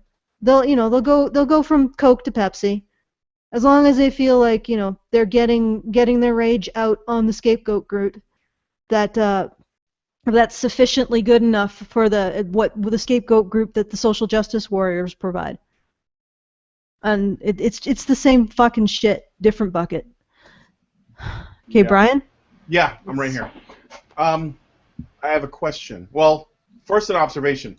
There were some pretty funny images that people in Gamergate made in reference to this PC Brah episode, which I really liked, especially the one where they took, if you haven't seen it, I'd suggest see if you can find it, but they replace all of the PC bros with various anti-GG males, like Tim Schafer and Jonathan McIntosh, and I forget the guy's name, but the football kicker guy, and so on. Chris Kluwe, yeah, Alex Lifshitz. Pretty funny shit. And then there's a couple more, but I'm a little disappointed there weren't as many as when the SVU episode aired. That was a ginormous hurricane of memeage, and I was hoping for more. However, perhaps the arc isn't over because there's another episode tomorrow, and it might continue the story of PC Principal and all that, right? I mean, I don't know how these go because I haven't watched that much, but I imagine that they're going to do more. Well, So yeah, with this particularly. So my next thing is that with Trey Parker and Matt Stone, do you think that this is the thing that I find the most interesting? Because whenever someone creates something for entertainment, for the arts or whatever, they're usually, they're drawing from something that they're seeing in real life, especially if it's topical.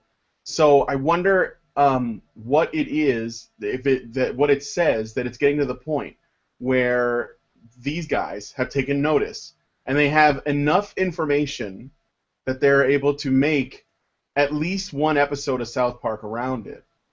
And that they basically want to take the piss out of it, essentially, or maybe even like put the focus on it so people will take notice of it.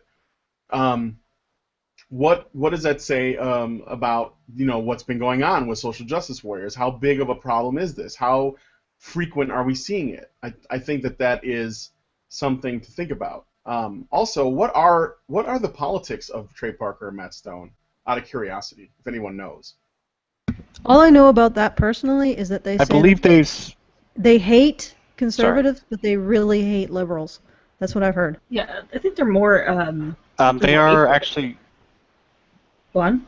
They are self-professed libertarians. That's awesome. Yeah. Sorry, did you hear what I just said? Yeah, Yes. you said they're self-professed libertarians, which tends to be rather positive. Yes. That's pretty awesome. I had some really interesting observations regarding that episode of South Park, and just how Cartman and him going PC and all that other stuff that I think some people have missed. When I sat down and I looked at that stuff, I noticed a certain pattern of behavior. We all know that Cartman's been he's the jerk of the show, and he's just a horrible monster, and he will just cling to anything that puts him in a position of power to basically put everyone else down because, well, his self-esteem is all messed up, right? Like, he's been depicted before, like, really getting into Hitler and all this other stuff. Now, I'm not going to name anyone in particular, but I think it's just a little interesting that he's gone from loving Hitler to now loving political correctness. And it's about the associated behaviors that people get from those different things. They don't care about the politics of it. They truly actually really don't. It's buzzwords, it's talking points, but it's not a personally deeply held belief. And that's what we're really looking at here. So it's following one of those common themes that I told people about some months ago. Cartman had something horrible happen to him. He got the shit kicked out of him, and then what did he do? He basically became not unlike a born-again Christian, except in this case it was, oh, this horrible thing happened to me. I'm going to go cling to this ideology, this thing that helps to make sense of things. And I think it's important that people take note of that, because what it says to me is that other people are noticing the same pattern of things that some of us have already seen in the past. And it's just a little weird when we sit back, look at that, and like Brian said, seeing the reactions from people on this. Like, everybody else seems to get it. Everyone else seemed to think that the episode was really, really funny. But the social justice people, it went right over their damn heads. They're like, oh, they were so close to getting it right, and then they dropped the ball. It's like, no, they didn't drop the ball. They knew exactly what they were doing and exactly the kind of commentary that they were making. Like, South Park has never been one to shy away from subject matter. If they see something, they comment on it, and they just put it right there on the table, and everyone else goes and talks about it, but they don't beat around the bush. I mean, they just show it the way that they see it. And for someone who's never been a fan of South Park, but God, I remember when it came out in high school, it's the one thing that they've done is they've consistently tackled subject matter that nobody else wants to get onto. And now they've tackled what's going on right here in the present day, and they're just highlighting how ridiculous it is that it's, you're going to be good, or, you know, I'm making air quotes right now, you're going to be good, or we're going to ruin your life. And that's exactly what happened to Cartman. It's nonsensical because it's their brand of good. It's not even necessarily different types of good. You know, some people spend their time working with kids, other people spend their time volunteering down at homeless shelters, or some people try to institute bigger change through systems like, real social structures like community, involvement, and different things like that. But in this issue here, we're just looking at these people who spend all their time running around and bullying every single other person into a belief structure that doesn't even have structure. That really is what it is. There's no structure to this thing.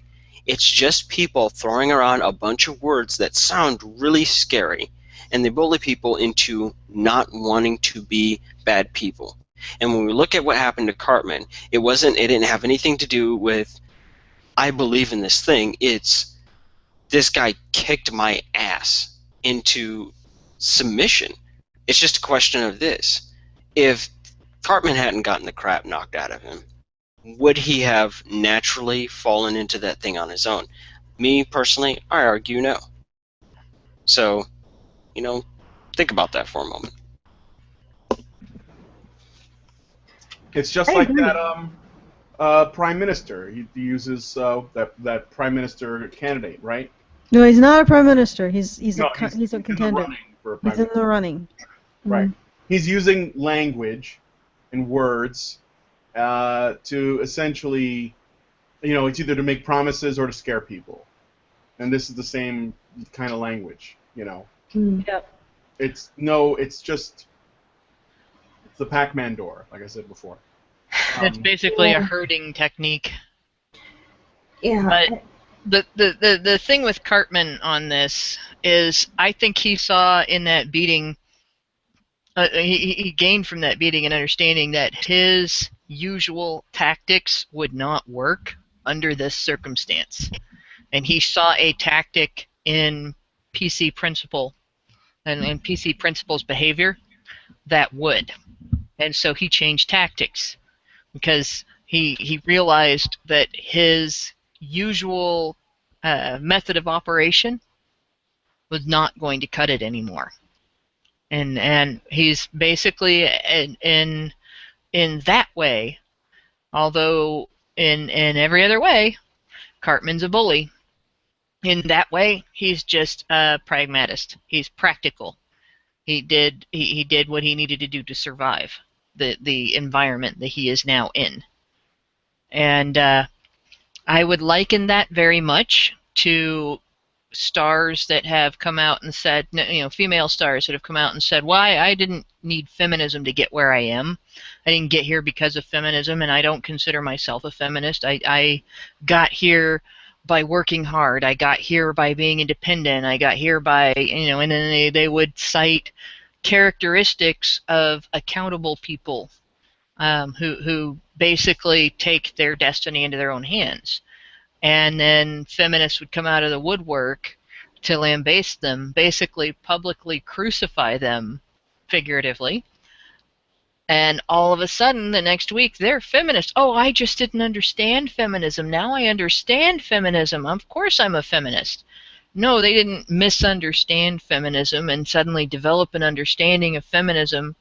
They realized that their current tactic for promoting themselves was not working in the environment that exists today. And in order to be able to successfully promote themselves, they would have to adopt a new tactic, and that new tactic was claiming to be feminist. Because the vocal minority is in control of their public relations. At least it appears to be in control of their public relations. So I mean that it is a real world thing, but that's basically what I see in Cartman's change of attitude. Yeah, and here's the thing. I mean, I've been a fan of this show since I was about 10 years old, and I would watch it in private. My father was very much this kind of person who was against this kind of thing. It's, potty humor and it's of the devil and everything like that. And you watched it because everybody was offended by it, and it was just like you were just blown away. And it's kind of like going back to the part of the episode where there were the two old men who are talking on the fence are like, well, gets the PC they're doing the PC thing again, and it's like, well, how long do you think it's going to last this time? Well, it lasted 5 years last time, and so it seems like 4.5 years to go, or something like that. And I think that really struck a chord, because what they're suggesting is that this whole PC thing comes in waves. There is the wave of the PC people, then there's the backlash to it. And then it happens again, and then there's another backlash, and it just kind of goes back and forth until it hits this sort of this peak, and then it dies off. And I think I would hope that that's actually the way things go. And I think what we do really need are subversive shows like South Park, really just driving it home, this biting political satire about what's really going on right now, because they have been the voice of reason so many times. And what's been going on with Comedy Central is that all of the shows that previously pushed the boundaries and made a statement about what's really going on in the world, all those things have gone away. It's been becoming progressively more and more politically correct, more involved or interested in diversity and being progressive. It's not edgy anymore. Unless you're attacking like the religious right or but that's really that's not really fucking low-hanging fruit. That's not really edgy anymore, really. That's no, not. It's dull. Yeah, there's nothing there. It's gotten to the point where now being edgy is acknowledging that these people who are claiming to be progressive aren't really all that progressive at all. They're just a different flavor of authoritarian. And that's what Cartman picked up on. That's what he noticed, is he saw that. He saw, oh my gosh, this is just a different kind of authority figure that I can exploit now. Bingo! She nailed it. Give that lady a cookie. When it comes to these like culture wars, this kind of stuff, it's like a seesaw that always ends up going from one side to the other, and I always see it like it's on two fronts, And one of those is already covered. We basically have, they look foolish to us. They don't really have a leg to stand on. There's no need to worry about it, but people still do. And I'm looking the other way. I'm looking at where, the power is growing and people are getting more and more influence. And that's how I see it, So this is on two fronts. It's all the authoritarians, basically. But they're coming from both sides. And guys, we just gotta, I think we should keep our eyes on both sides. So, okay, so I guess that's the end of our show. And we're going to wrap it up. Wait. Oh, what? Oh, what? Okay, I have one last couple things to say. All right, go on. About moral authoritarianism and theocracies. Yeah. When I was a kid, I lived in a theocracy. It's called Saudi Arabia. And if you were a Westerner in this particular theocracy, you learned to keep your head down because there were people, or there were men called mutawas.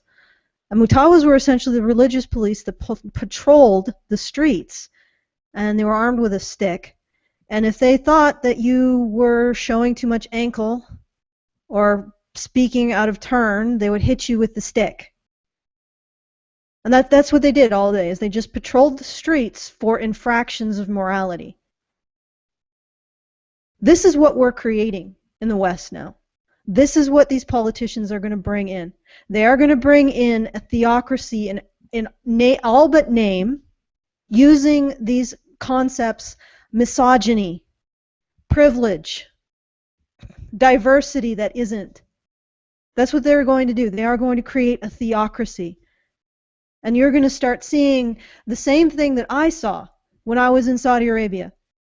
The Mutawas, I remember one particularly vivid incident. We were in the parking lot of sort of a strip mall, because they sort of have them there too. And there was a Mutawa hassling a Western family because the woman's sundress didn't fall far enough on her legs. Like, it was like not quite to her ankles. And she pointed at us and she said, "What about them?" And of course we hightailed it to our car and disappeared, because that's pretty much all you could do with these people, with these individuals, before they would harass you and humiliate you in public. And this is what I see. This is what I see happening, because I don't see the difference between hitting a woman because her dress doesn't fall to her ankles and hitting a man for looking because the woman's dress doesn't fall to her ankles. At the end of the day, somebody gets hit. Somebody gets ostracized. Someone gets shamed for running afoul of these moral laws, these moral police. And like I said, the more our politicians talk about these vague concepts of morality that are totally up to them, totally up to the people in power to interpret, they are going to decide what misogyny is, not you. The more you allow that, the more you bring about a theocracy like that, like the one that I grew up in. Don't think it won't happen, because that's what this means. That's where this is going. They're going to, our politicians, our leaders, if they have not already, which they pretty much have, are going to take it upon themselves to say that they are our moral leaders, that they get to judge us morally, that they get to say what we believe, what's right for us to believe, what we can wear, what we can look at, what is acceptable, what isn't misogynist. It's coming. So fight the moral police. You know, here's what's great about what Allison said. I already have somebody who can do all that stuff for me, and it's called going to church and God. But there's one key difference that actually ends up making going to church or having religion superior. See, I get to opt out of going to church. I get to opt out of religion. If I go, you know what, I don't think this is working out for me, I get to go away. See, there's, it makes me think about what C.S. Lewis said. Now, I'm not sure if people know this quote. I'm pulling it up right now. But it really encapsulates everything that she's saying. And what C.S. Lewis said, if you're not familiar, he's a really famous author, did Lion, the Witch, and the Wardrobe, and all that. And his quote is, "Of all tyrannies, a tyranny sincerely exercised for the good of its victims may be the most oppressive. It would be better to live under robber barons than under omnipotent moral busybodies. The robber baron's cruelty may sometimes sleep. His cupidity may at some point be satiated. But those who torment us for our own good will torment us without end, for they do so with the approval of their own conscience." And that's what should be scaring people, is that these people fully believe that they have the moral high ground and that they have some sort of, I don't know, I'd just make a silly metaphor here, of divine right to have control over your lives and mandate what you are and aren't doing that has nothing to do with them. And that's what should scare you. Like, that's kind of why I was making the example here with going to church, because you're like, you know, I think I'll become Catholic. You decide to become Catholic and you go, I'm going to go to Catholic church, and you're going to go get involved in all that. But if you suddenly decide, I don't want to be Catholic anymore, I'm pretty sure that most people who decide to not be Catholic anymore doesn't have people hounding them, beating down their doors, calling their job, trying to get them fired, all kinds of stuff, and basically making their life a living hell. People are like, well, you know, that kind of sucks, but I would hope that you'll turn around and see the point of view again. And if not, people tend to let you go your own way. But these people don't want to let you go your own way. They can't have that. There's no dissent allowed in the ranks. And that is what's truly terrifying. Let me liberate you. Well, you're right. It is. These are the marching orders of a theocracy. That's what we're seeing emerging. It's a theocracy in all but name, a theocracy without a god. But you can have a theocracy if you have a Satan and you have sin. So there you go. Right. Oh, and yeah. It doesn't start. It's going to start. They're going to erode our rights. They're going to erode what we can do in public, what we can say to each other, what we can look at, what we can consume, and they're going to do it all for our supposed good. And anybody who doesn't agree is, of course, a sinner who's chosen their sin. Wow, this got deep. Yeah, well, fight the moral NerdRevolt police. show, guys. Yeah, man. It jumped off. This is all important stuff, though. I'm not even minimalizing it.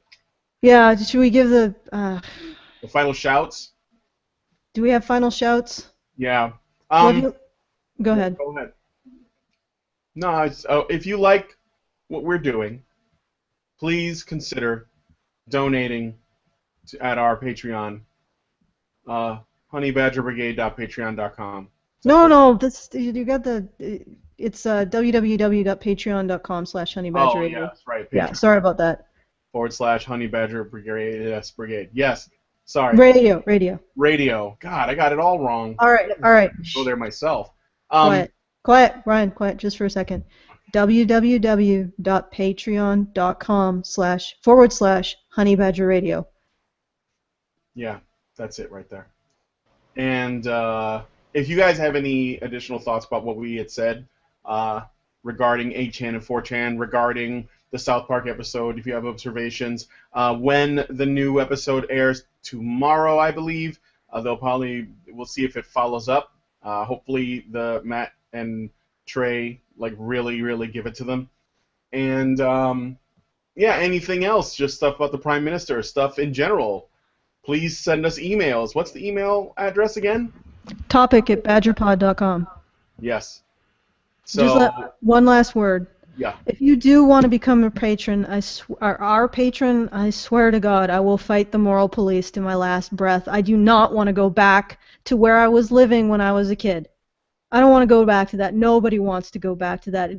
It's unhuman. It's inhuman to watch people turn each other in. You don't want to do that. You don't want to see that. And also, you just don't. And the thing is that people think that they'll fight it. They think that they'll fight. I remember going to school and we would talk about World War II, and some of the kids would pipe up and say, "Oh, I would never do that." Are you kidding? Yes, you would.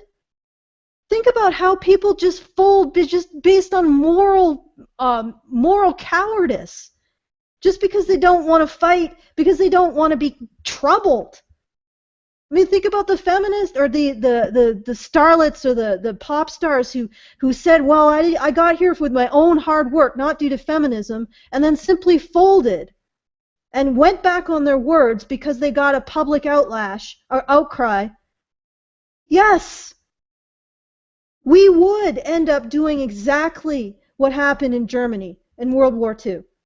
We would. Because we would convince ourselves that the people who are being hurt deserve it. And we would convince ourselves that the people who are being hurt deserve it because we would have some moral guideline that they were wrong, that they are in the wrong, that they are sinners who chose their sin. All I can say is fight back. And when you think you've identified the group that's in the wrong, you're usually wrong. Yeah. There's always complexity. All right. Help us fight.